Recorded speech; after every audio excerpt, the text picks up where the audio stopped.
Hi again, everybody, and welcome to Inside Golf. I'm Harry Donahue, and welcome to Concord Country Club here just outside of Westchester, Pennsylvania, the sprawling hills of Chester County.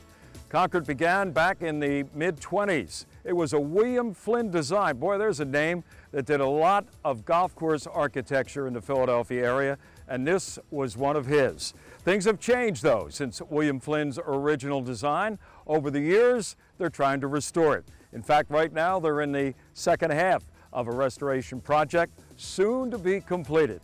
And we'll talk about what they're doing to restore the William Flynn design here at Concord, as well as get an idea of what modern-day Concord is all about. That's next. Concord, right here on Inside Golf. Inside Golf is presented by Destination Montco Golf. 54 courses, 300,000 yards. Check them out at montcogolf.com. By the First Tee of Philadelphia. The First Tee helps young men and women become better golfers, but most important, better people. Get involved. Visit thefirstteephiladelphia.org. By the Golf Association of Philadelphia, GAP, celebrating amateur golf since 1897. By Jersey Man Magazine, it's a Jersey way of life. And by Philly Man Magazine, bringing it to Broad Street. By the Haverford Trust Company. Quality is in our DNA. And by Inside Golf's partner since 1998, the Philadelphia Section PGA. Experts in the game and business of golf. Take time to thank your local PGA golf professional. I knew I wanted to be like my dad and be a PGA member. Following him around as a kid, I would get to see the players. I didn't really know them, but they knew me because I was Davis's son. You know, we lost him too early. Coming up the 18th fairway at Winged Foot, knowing that I'd won the PGA Championship, and then to see the rainbow, and everybody associated that rainbow with my dad watching over me. I'd like to thank him for just instilling in me what it means to be a professional and be a PGA member. The best stories end in thanks. Share your story at ThanksPGAPro.com.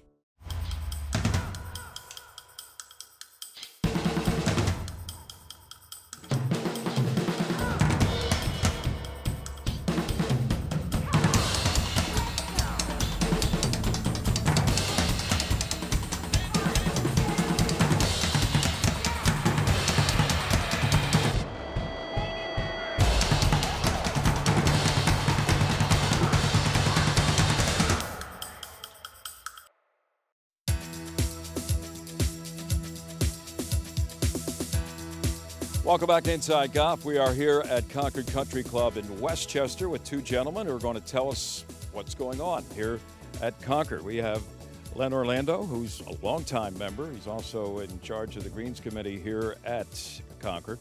And Greg D'Antonio. He has been here for 8 years as the superintendent. And Len, let's start with you.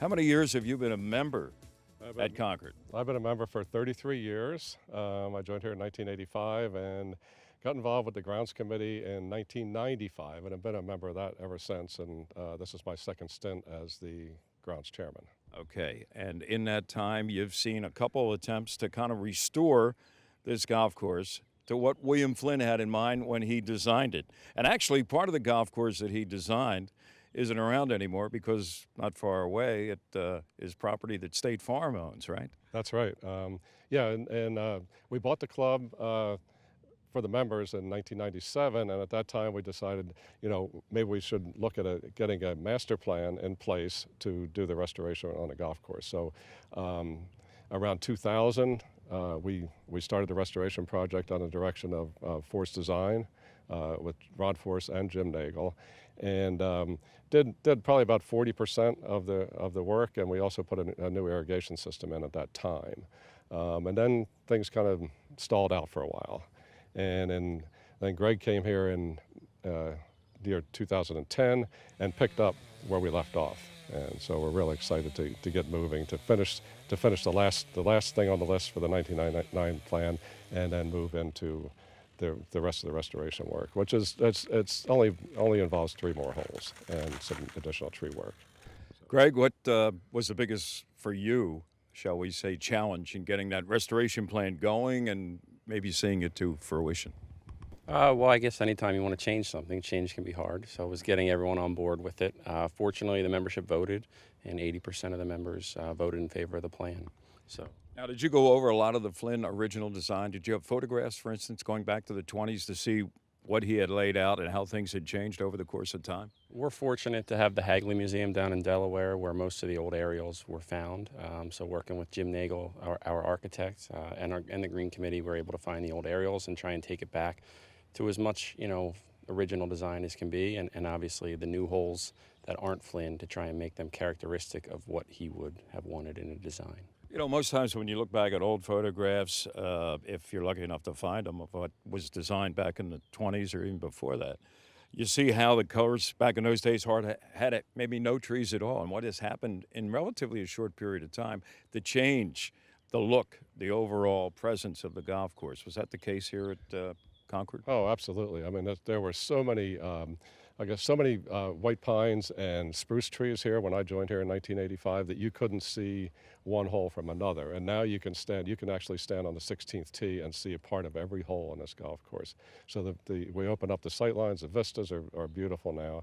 And we've added a lot of fescue grasses in here too to bring back that look from when it was probably original farmland when they built the course in the 20s to, I think most old courses are trying to get back to that because they were overplanted with trees at some point in time. Somebody like myself, in talking to superintendents or architects, one thing that comes to their immediate attention is maybe the mowing practices and how they've kind of condensed some of the greens around bunkering and things like that. Is that your experience too, especially here? Yeah, we've restored all the greens to as close as the original shape as can be. We actually have fairly large greens here with almost 4 acres, and 12 of the 14 fairways have also been widened. The old aerials really show wider fairways than what we had, and they get pinched over time by trees. So with the tree removal, we were able to reclaim a lot of the lost fairway acreage. Our average handicap here is a 13, so we're trying to make a playable, fun golf course for the majority of the members. Let's talk specifically about this hole we're standing on right now, Greg. This is number 8. And it's a par 3. This was part of the original Flynn design, right? And this went through probably the most recent restoration, last fall to now. Yeah, the square footage increased by about 500 square feet, and we also softened some of the contours. Greens that are now nearly 90 years old. The green speeds, the mowing heights have changed significantly, so we had lost a lot of pin locations. So in any work that we've done, we've tried to add as many pin locations as possible. And you have how many more, shall we say, holes, or how much more time until you complete this second restoration? So it's going to take between 3 and 4 years. We're going to rebuild 2 new greens, add 22 bunkers, and remove about another 180 trees, and then add some teeing ground to it. So, that's kind of the gist of it, and then there'll be some irrigation modifications along the way. So in the next 3 years or so, more space, larger greens, fewer bunkers maybe, and a whole new look here at Concord. Right, and my dream come true to see it finished in my lifetime. So yeah, I'm very excited. All right, stay with us. More to come from Concord. We'll be talking to Mike Moses, the head professional. He's been here almost a quarter of a century, so he certainly has seen the way things have changed here at Concord. That's next on Inside Golf. Needs that you or your family might have.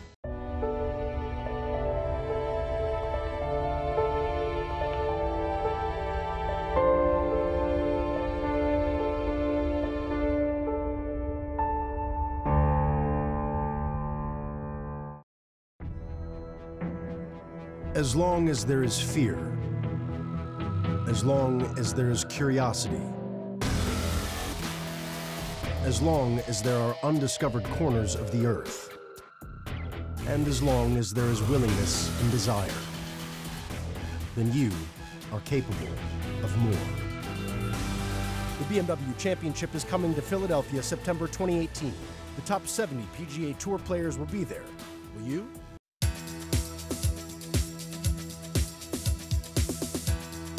Welcome back to Inside Golf here at Concord Country Club. We are pleased to be joined by a gentleman who is almost synonymous with this facility. Mike Moses, head professional for 25 years. Almost, yeah. Almost. 23? 23. But who's counting, right? That's right. One of your predecessors, way back, was a gentleman by the name of Ed Dudley. Now, chances are our viewers don't know much about Ed Dudley, but he was the head pro here for a couple of years. wound up being the first head professional at Augusta National. Tell us about Ed Dudley. True. So Ed was here 1929 to 33. While he was here at Concord, he actually played on 2 Ryder Cup teams. Wow. We've actually named our men's grill after him, so it's the Dudley Grill. He was pretty good friends with Bobby Jones. He was good friends with Bobby Jones. He was one of the top players on the tour back then. So he was a tour player. He came in here. He worked at Concord for about 3 years. Left, went down to Augusta. PGA of America national president for a while. So yeah, it's pretty neat to have nice some of that legacy. old history that we were able to come up with and find. So think about it. Great golf course, great architect William Flynn, Yes. and the first head, or one of the first head professionals, Ed Dudley. Dudley, yes. Doesn't get much better than that, does it? Nice, you yes. got pretty big shoes to fill. I do, yes. You having a Just lot me. of fun?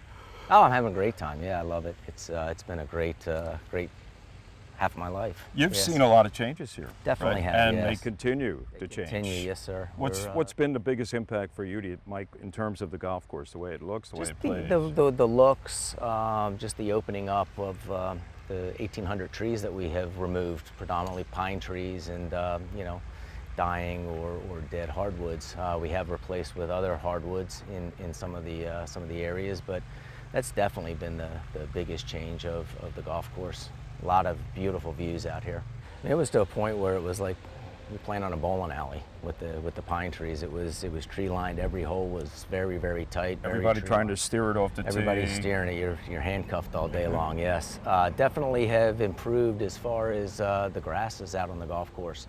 The greens have gotten better with the elimination of the trees in those areas. So much better agronomics for play. So. What about, you know, talk about your membership. Is it more family? Is it, you know, couples? What would you say is the overall demographic to the members here at Concord? Demographics, we have definitely gotten younger. I would say our average age is probably mid-40s. Very family-oriented club. Not just golf, they're here for the social life. Our junior program is we've got about 110 kids signed up in our junior program right now, and that age goes from age 6 through 18 through high school. We've got a 6-hole group, 9-hole group, and an 18-hole group in our juniors. My 9-hole ladies group has actually really taken off in the last 2 years. We've got around 40 ladies in that. They play on Wednesdays, so it's been some good growth with some of those programs. We did a renovation of our pool facility last year, so we've got Concord it's a one-stop shop. We've got the pool, we've got tennis, we've got golf, we've got dining, we've got a fitness center on site. So you know, you can come in here and basically not need to join anywhere else to accommodate other needs that you or your family might have. Right, and the course looks in great shape. Awesome We condition. already yes, talked very to good Len and condition. Greg, and I guess they get the credit for that, right? They do. Greg is, I mean, he's done tremendous. His last, I think, 7 years he's been with us, and it's just been his vision of where the golf course could be or should be and where we need to go has been wonderful. So. And when it comes, I guess, in my perspective, dealing with people like yourself and Greg, the pressures are so high on first the pro staff and what they do to the members, and then the conditions of the golf course. I mean, if there's somebody that's on the firing block all the time, it's got to be that course superintendent. And there's so many variables that he really doesn't have control of, Right. you know, when it comes to how the course is going to play. And to get it looking as good as it gets, that's a lot of sweat off his brow. I wouldn't want to do it. No, I mean, a miserable spring with all the rain and cold, and the place is phenomenal. We had our member guest last week, and just a lot of great comments from our members and our guests playing in that event. So We look forward to coming out, I guess, what, September then? September, yes, for sir. the sectional championship. We'll be here. Yes. Another great couple days. I hope so. Mike, thanks for having us. Thank you very much. Thanks. All right. Mike Moses, head professional at Concord. We'll be back. Inside Golf continues with Teed Off next. Very young age, a relatively young age, to kind of hold those in check.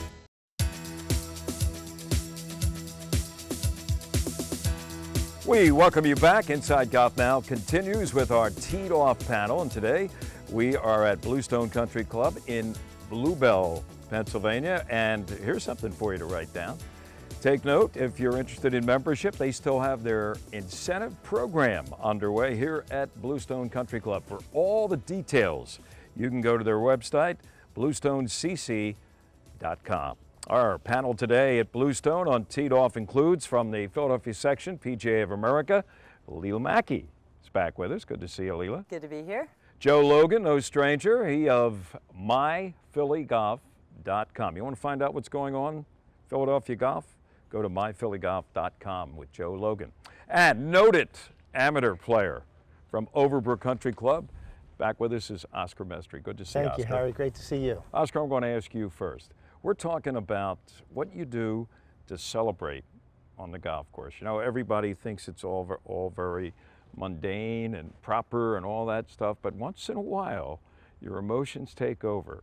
So are you sort of a fist pump guy, a chest pump guy? What do you do to show excitement and, hey, what a great shot? Well, you know, I would have to fall into the category of boring. You know, I was raised old school, old school. Really? Yeah, I mean, so for me, celebrations are, you know, I'll show happiness, but I try not to show anger or too much euphoria. I've always felt that way, and you know, so the modern golfer, I mean, I think that before Tiger Woods, we really never saw those types of, you know, very passionate fist pumps and celebrations.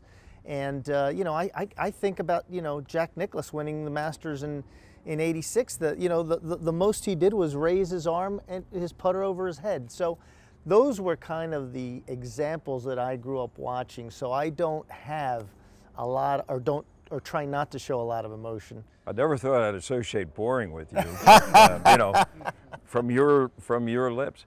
Is it a generational thing, Leela? I mean, are younger golfers now growing up and getting experience with, hey, I'm going to high five, fist pump, do whatever? Sure. I mean, I think you're right. I think nobody kind of did it before Tiger, and Tiger obviously can pull off a fist pump very well, better than I can. So, you know, I think they are bringing certainly excitement to the game, but I think it's just kind of up to the individual. I know I certainly don't show a whole lot of excitement when I hit a great shot, but I can certainly, you know, show some frustration for sure. But I think you also kind of learn, hopefully at a very young age, or relatively young age, to kind of hold those in check. Joe, do you think it's more prevalent in, well, Tiger gets mentioned already twice here for what he did, but how about for just ordinary golfers, you know, club golfers, whatever, out there enjoying and playing a little match in a foursome, and, you know, your partner makes a big putt to win it all. Is it more prevalent, do you think, in team play than it is in individual play, or not?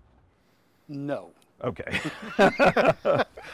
You just haven't been on the winning side lately, that's all. Rarely have calls for celebration, but when I do, I like to do a little dance on the green and spike my golf ball. But like I said, that's all right. Now, full disclosure, have you ever shown dismay, anger, frustration over not executing a good shot or putt? I have, as it turns out. Okay. All right, that's why I said full disclosure. We need to hear about this, Joe. Are we going to ruin the Joe Logan image, or are you going to share anything with us right now that may be like true confessions here? True, as I mentioned a moment ago, I did helicopter a putter once, you know, into a lake. What was the reason for that? It had betrayed me. It had it coming. I know, and I cannot tell you how good I felt about it. How long was the putt where it betrayed you? Well, which putt? I mean, well, because the helicopter into the lake. This putter had been getting in my grill for a while, and it was a ping, and it just needed to go. You know, normally I would just put it in the closet, but in this case, it was a convenient lake and a convenient three-putt, and now we're getting to some of the detail. It was on the 18th? No, it wasn't. It was like the 16th, I think. Really? So what'd you do on 17 and 18? I putted with my 3-wood, I think, or maybe with my wedge. Was there any attempt after, you know, reason took over to get maybe your pants wet and go out there? No, it was gone. It was out in the deep water. Really? Yes. Pretty good arm. Have you ever thrown a club? Full disclosure, have you ever done anything like that? Actually, I have. I did in a high school golf match. I was frustrated, and I didn't throw it, but I did break it, and it was right then and there. I'll always remember that, because I know the people that I played with certainly don't remember the shot I hit. I can't even remember what shot I hit, but I definitely remember that, and it was pretty embarrassing, so I think that was my last time. Embarrassment is the word that immediately comes to mind when you think back, I never should have done that. Right. Yes. Right. Oscar, have you, now you said you're a boring guy when it comes to celebrating. How about on the flip side of that? Also try to be equally boring on the frustration, though. You know, while everybody's airing their memories, I do remember the only instance I can remember, or the last instance I can remember about throwing a club was probably when I was 13, 14. You know, I was playing with my dad. I played the back nine at Overbrook, got off to a really good start, you know, 2-3 under, come to the front. I've hit 3 shots, and I'm not out of the left woods on 1 yet. And I just went like this. I threw the club up. It came down in 2 pieces. And I looked at my dad, I thought, like, am I even allowed to continue playing? He said, oh yeah, you're gonna continue playing. You're gonna put those 2 pieces back in your bag, and you're gonna, you know, this is the learning moment. Mm-hmm. You're gonna finish this round, you're gonna behave like a gentleman for the rest of the day. And so those memories stay with you forever. I mean. Tony Finau had a recent celebration that was painful. Backfired. Yeah, I guess that's not one we're all going to imitate, right? No, and obviously he wasn't, you know, trying to do that, but he did. He ended up breaking his ankle at the par 3 contest this year in the Masters, and celebrating a hole-in-one. So at least he didn't have to putt after that, but still. Yeah, any other memorables? Yeah, Oscar mentioned Jack with just yes sir putt on 17 in the final round in '86. But what do you remember? Well. The Phil Mickelson when he won and jumped up, and I don't believe he could slide a sheet of notebook paper underneath his feet. He didn't. You know, in retrospect though, he got a little air there. Not a lot, but he got a little air. But the other one that stands out in my mind was when Ben Crenshaw won and just buried his face with his caddy. Yeah, a man of people on his hat were not happy because that fell off. Yeah. But he just buried his face, and Carl, the caddy, hugged him, and yeah, it's hard to beat that. Yeah. Another famous one. Don't forget, the first time Tiger won after his dad died was an Open, and he collapsed into the arms of Stevie Williams' caddy, crying, sobbing. Yep. Right. That's not going to happen anytime soon again, is it? Not those on two guys? Stevie's shoulder, no. Okay. There you go. Watch out how you celebrate. May come back to haunt you. We'll be back in just a moment. We're not going to haunt you. We'll have more of Inside Golf after this.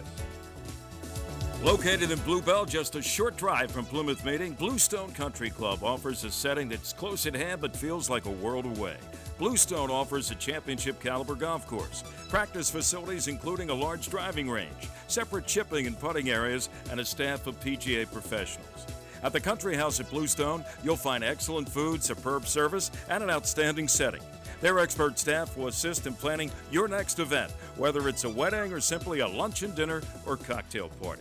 Check out Bluestone's variety of membership options. Much more than a golf course, Bluestone is a community.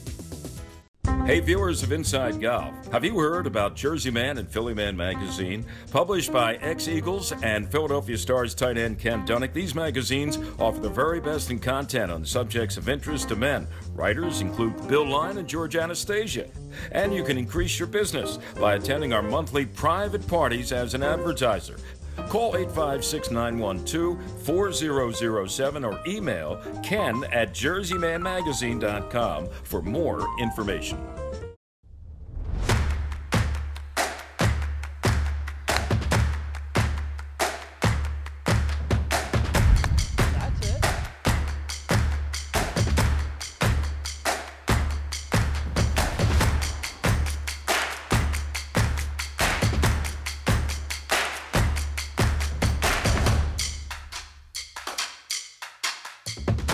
The first tee of Greater Philadelphia, where golf is more than a game.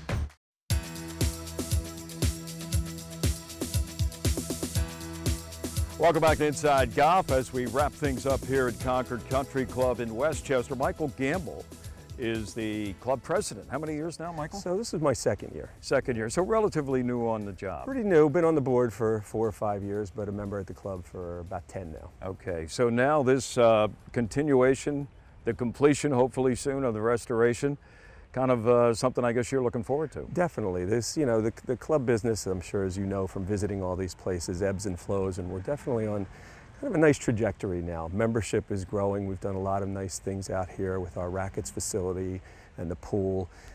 You know, we're really bringing in a lot of young families, and it's making a difference. I think our average age here for of a family is around 47, but everybody that we've brought in over the last couple years has been 40 or younger. So it's really looking up. A lot of kids, which is, I think bodes well for the club. Yeah, and it bodes well for the growth of the game too, to pick up that club and go out there and try it and like it.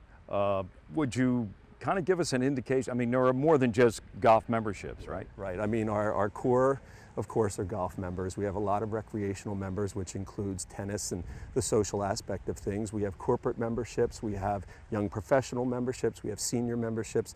Pretty much anything that, you know, to fit you in here, we can definitely do it. And you have a new general manager. We have a great general manager that's been on now for about a year or so. We brought him over from Trump International in Doonbeg, a gentleman named Seamus Dooley. He's been doing fantastic things, hiring good people. Service has improved, food quality has improved. He's just doing wonderful things. He's been fantastic for the club. Michael, give us and our viewers indicator where they can find out more about Concord, specifically when it comes to membership. A lot of great information on www.concordclub.org. A lot of good pictures, and you can look up our membership director there, send her an email, make a phone call, and ask questions about the place. Michael, thanks for having us. Harry, it was a pleasure. All right. Michael Gamble, the man in charge, the president here at Concord Country Club. Thanks to him and his staff for hosting Inside Golf. I'm Harry Donahue, and remember, no matter how bad it's going for you out there, and it never goes bad here at Concord, don't pick up. We'll see you next time on Inside Golf. Inside Golf is presented by Destination Montco Golf. 54 courses, 300,000 yards. Check them out at montcogolf.com. By the First Tee of Philadelphia. The First Tee helps young men and women become better golfers, but most important, better people. Get involved. Visit thefirsttphiladelphia.org. By the Golf Association of Philadelphia, GAP, celebrating amateur golf since 1897. By Jersey Man Magazine, it's a Jersey way of life. And by Philly Man Magazine, bringing it to Broad Street. By the Haverford Trust Company. Quality is in our DNA. And by Inside Golf's partner since 1998, the Philadelphia Section PGA, experts in the game and business of golf. Take time to thank your local PGA golf professional.